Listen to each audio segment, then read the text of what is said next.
Rights कितने हैं हमारे? राइट्स कितने हैं? पहले कितने थे? 7, बाद में कितने रह गए? 6 रह गए। कौन से फंडामेंटल राइट को हटा दिया गया?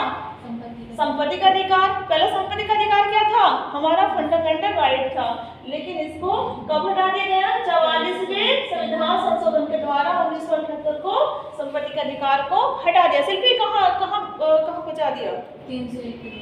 300A में। कब? 1978 में।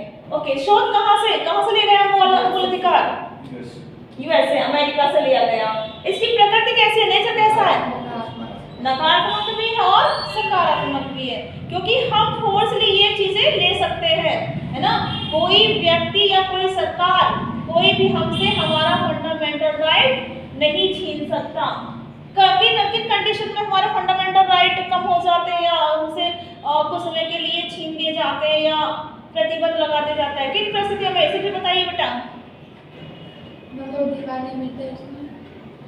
जब कोई गृह छिड़ा हो या हमारा देश पे कुछ ऐसा कोई आक्रमण हो गया हो या गृह युद्ध छिड़ गए हो या कहीं पे दंगा, तो वहाँ पे क्या कुछ मूल अधिकार को प्रतिबद्ध कर दिया जाता है कुछ समय के लिए।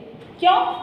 क्योंकि अगर आवागमन पे कहीं रोक लगाते हैं तो वहाँ उधर नहीं जाना, उधर क्या हो रहा है? उधर दंगे हैं, है ना। दंगे यानी कि हमारा फंडामेंटल राइट क्या है कि हम आवागमन यानी कहीं भी आ जा सकते हैं, आ जाने की स्वतंत्रता कहीं भी है। बट जब कोई दंगा फैलने की स्थिति होती है या कर्फ्यू लग जाता है या गृह युद्ध छिड़ जाता है या किसी अन्य देश ने हमारे देश पर आक्रमण कर दिया जाता है, तो हमारे फंडामेंटल राइट को कुछ समय के लिए प्रतिबंध लगा दिया जाता है ना।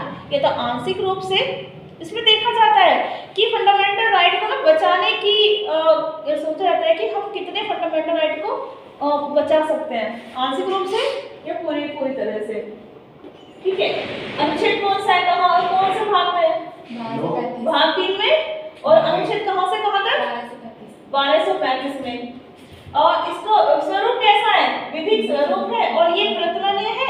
क्या हम चेंज कर सकते हैं? कर सकते हैं, तभी तो हमने क्या किया है? पहले 7 थे फंडामेंटल राइट्स, बट अब कितने हैं? 6 हैं। परिवर्तनीय है, तभी ही हमारा जो संपत्ति का अधिकार था वो हटा दिया और अब प्रेजेंट टाइम में कितने अधिकार बचे? 6 बचे हैं।